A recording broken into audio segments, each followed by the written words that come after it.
Hi investors. तो आज हम देखेंगे। देखो, बजट तो आ चुका है इंडिया का। और बजट आया तो फिर उस दिन मार्केट ठीक चल रहा था, मतलब ज़्यादा डाउन नहीं था। फिर अचानक से जब निर्मला सीतारमण अनाउंस की कि लॉन्ग टर्म कैपिटल गेन और शॉर्ट टर्म कैपिटल गेन में टैक्स इंक्रीज हो रहा है। लॉन्ग टर्म कैपिटल गेन में टैक्स 10% से 12% कर दिया गया, और short term capital gain tax में 15% से 20 कर दिया गया। ठीक, तो वैसे ही तुरंत अचानक मार्केट नीचे गिरा। उस दिन पूरा मार्केट 1.5% तक नीचे गिर गया। ठीक, सेंसेक्स 1,000 पॉइंट तक नीचे गिरा था। फिर BS निफ्टी 400 तक नीचे गया था। तो और फिर उसके बाद डे एंड में जब बाजार बंद होने वाला था तो मार्केट रिकवर भी कर गया था। अब अचानक नीचे गिरा और अचानक रिकवर किया। वो क्या हुआ, वो क्यों हुआ, और लॉन्ग टर्म कैपिटल गेन और शॉर्ट टर्म कैपिटल गेन में जो इंक्रीज टैक्स हुआ है उसका ओवरऑल मार्केट पे क्या कोई फ़र्क पड़ता है कि नहीं पड़ता है। क्योंकि बहुत देख रहे कि सब बोल रहे कि अ, बहुत ख़राब बजट है मार्केट पे, ये होगा वो होगा। देखो, रियलिटी अगर चेक करें, अगर देखा जाए total number of demat account India में कितना है।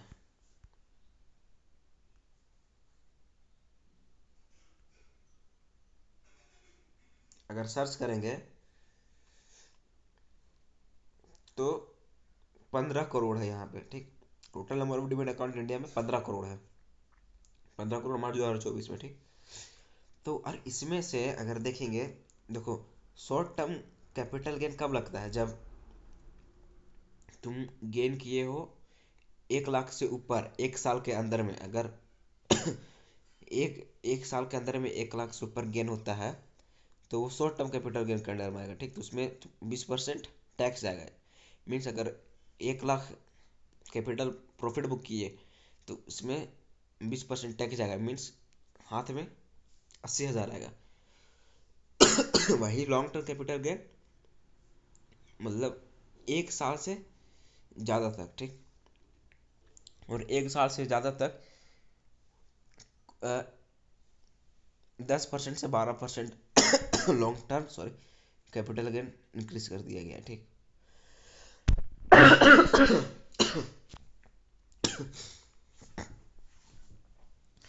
तो अगर देखो, 15 करोड़ डीमेट अकाउंट है इंडिया हमारे, इसमें से भी बहुत लोग का मल्टीपल डीमेट अकाउंट रहता है।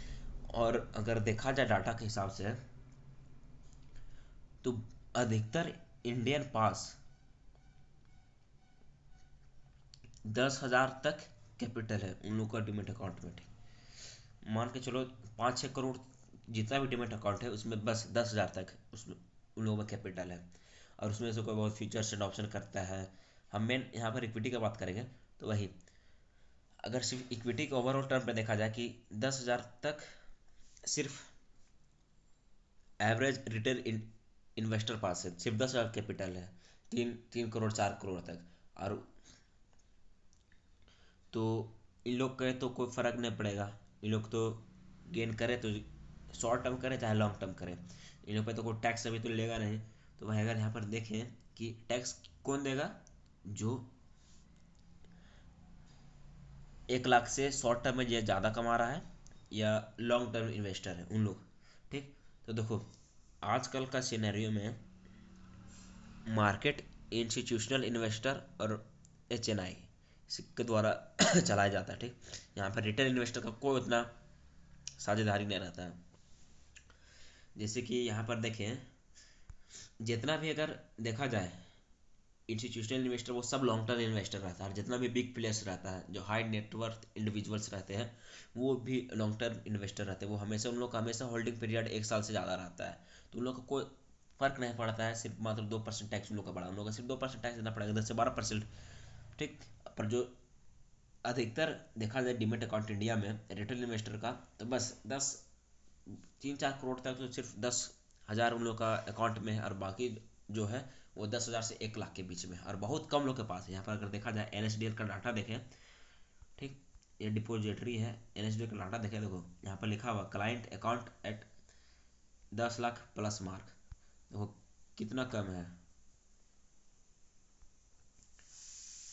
45,000 है। साउथ में, ईस्ट में इतना है, 9,000 है। साउथ में 31,000 है। नॉर्थ नॉर्थ में 15,000 है। देखो यहाँ पे मतलब 10 लाख का जो प्लस जिसका पास डीमेट अकाउंट में पैसा है वो बहुत कम यहाँ पर दिख रहा है। और जितना भी जिसका पास 10 लाख से प्लस रहता है, उन लोग सब बहुत ज़्यादा, अधिकतर लोग लॉन्ग टर्म इन्वेस्टर रहते हैं, लोग शॉर्ट टर्म नहीं रहता है। जिसका पास मान के चलो हाई नेटवर्थ इंडिविजुअल्स हो गए, जिसका डीमेट अकाउंट में 10 करोड़ है, 20 करोड़ या 100 करोड़ है, तो उन लोग हमेशा लॉन्ग टर्म इन्वेस्टर रहता है। जैसे कि विजय केडिया सर का देखें, विजय केडिया को, वो एक ऐसे इन्वेस्टर है, लॉन्ग टर्म इन्वेस्टर है, तो उनको सिर्फ 10 से 12%, अगर उनका मान के जो नेटवर्थ 400-500 करोड़ है तो उनको बस 2% एक्स्ट्रा देना पड़ेगा। पहले पहले अगर वो 500 करोड़ पर एनम अर्न करते थे, जिसमें 10% टैक्स हो गया, ठीक, 10% टैक्स हो गया, तो वो 10% दिए देते थे। अगर आप 2% एक्स्ट्रा हो गया तो 12% टैक्स देंगे।